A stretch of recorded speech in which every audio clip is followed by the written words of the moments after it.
રાજકીય પાર્ટીનું દબાણ છે, કારણ કે પરીક્ષા ભાજપ સાથે સંકળાયેલા છે, તેના કારણે પોલીસને પાછી કરે. આમાં જો કમ્પ્લેન આપણને મળી છે, આ બધા ઓન પેપર જે રેકોર્ડેડ લોકો છે ઓન પેપર છે, અને બીજા તપાસમાં અમે લોકો કાઢતા જઈશ કેટલા કેટલા ઓર છે. અને આ જરૂરી નહીં કે 18 લોકો હોય, 18થી ઘણી બધી સંખ્યા વધી શકે છે. અને આ તપાસમાં કોઈ પણ પ્રકારનો કોઈ આમાં જોઈએ મેં બતાવ્યા જે રીતે કે કોઈ કચાશ બાકી રાખવામાં નહીં આવશે, ના કોઈ શરમ રાખવામાં આવશે, ના કોઈ દબાવ નહીં. ગઈકાલે જો માનનીય મુખ્યમંત્રી સાહેબ અને હોમ મિનિસ્ટર સાહેબ આવ્યા હતા ત્યારે પણ સ્પષ્ટ સૂચના છે કે કોઈ પણ આમાં જોઈએ ખામીઓ રહેવા નહીં જોઈએ તપાસમાં. ફરિયાદી જે એન્જિનિયર છે એમના કાળજી રાખવા નથી કે આ સુરક્ષાના સાધનોને તમામ વ્યવસ્થા થવી જોઈએ, એ જ અત્યારે ફરિયાદી બની ગયા છે. એ કેમ આરોપી નથી? કારણ કે એમની પણ ભૂમિકા છે બેદરકારી છે. ને આ જો તપાસમાં જો એક્ઝિક્યુટિવ એન્જિનિયર અને કાર્યપાલક એન્જિનિયર છે, જો આ બધા જો કોર્પોરેશનના આ જો વિંગ છે એના વિંગના જોવે છે તો અત્યારે ફરિયાદ આપી જ. અમે ફરિયાદમાં જે રીતે બતાવે ક્યાં ક્યાં નિષ્કાળજી થઈ છે, ક્યાં ક્યાં સરકારશ્રીના જો ગાઈડલાઇન્સના પાલન નથી થયા છે, આ તમામને કરીને પછી જો બધા કલ્પ્રિટો નક્કી થતા રહેશે જોઈએ કે ક્યાં ક્યાં આવશે. કે આ મેટર એવું છે કે આ મેટર જો ઘણી બધી સ્ક્રુટની એને થવાની છે, તો આમાં કોઈ પણ જો જેટલા બી લોકોને લાયબિલિટી નીકળે, જો લોકોને નિષ્કાળજી છે, જો બેદરકારી ગુનાહિત બેદરકારી છે, બધા ઉપર જો કાર્યવાહી થશે. ધારાસભ્યનો આક્ષેપ છે કે 6 મહિના અગાઉ આની એક એનજીઓ દ્વારા અરજી ફરિયાદ કરવામાં આવી હતી કોર્પોરેશનમાં કે અહીંયા સંખ્યા કરતા વધુ લોકોને બેસાડી અને રાઇડિંગ કરવામાં આવે છે. એ અંગે જો કાર્યવાહી નહીં કરી અને ભૂતકાળમાં જો આવી કોઈ અરજી થઈ હશે તો કોર્પોરેશનના સત્તાધીશ જવાબદારો આની અંદર આરોપી બનશે.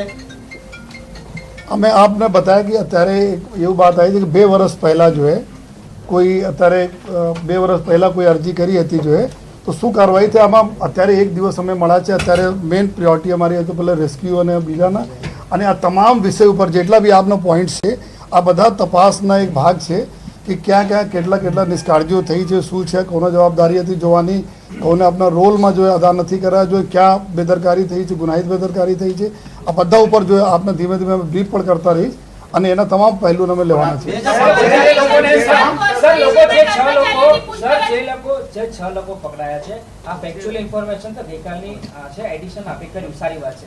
6 લોકો પકડાયા, એની પૂછપરછમાં કોન્ક્રીટ કઈ આવ્યું છે, પ્રાઇમરી કઈ ઇન્ફોર્મેશન કે કોઈ કબૂલાત કરી છે, એમને શું સ્વીકાર્યું છે કઈ આ બાબતની ઘટનાક્રમને લઈને કઈ?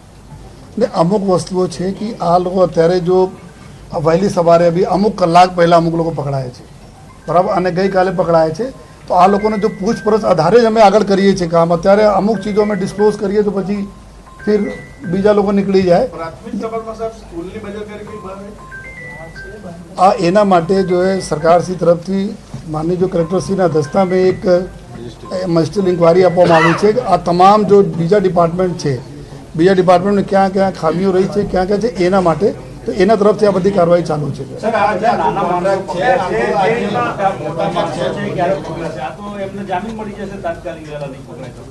ને આમાં નાના મોટાને બાદ નથી. આરોપી એટલે આરોપી. કલમો જો લાગી છે, સેક્શન એકદમ સિરિયસ સેક્શનો લાગી છે. જો જેટલા બી લોકો આવશે નાના મોટા કોઈને જેના રોલ છે બધા ઇક્વલ આમાં જો આરોપી છે એમના માટે. કાંઈ મોટા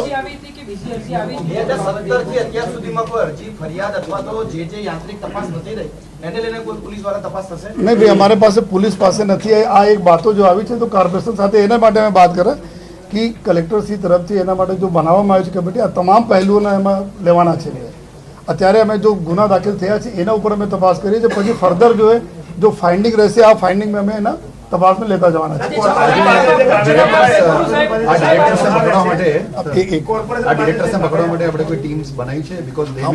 અમારી પૂરી ક્રાઇમ બ્રાન્ચ, પૂરી એસઓજી की टीम, पीसीबी की टीम, લોકલ પોલીસની ટીમ, તમામ ટીમો લાગી છે. જેટલા છે ને કોઈ એવા વ્યક્તિ જેટલા નહીં હતા જેના આપણા રાતભરમાં એના ટચ અમે લોકો નથી કરી દીધા. બધી જગ્યાએ રેડ થયા. એના માટે નડિયાદથી અમુક લોકો મળ્યા, ક્યાં મળ્યા, બધી જગ્યાએ આ પૂરો કાર્યવાહી ચાલુ છે. કોર્પોરેશન પાસે જે કાગળિયા આપણે મંગાવ્યા છે એ કાગળિયામાં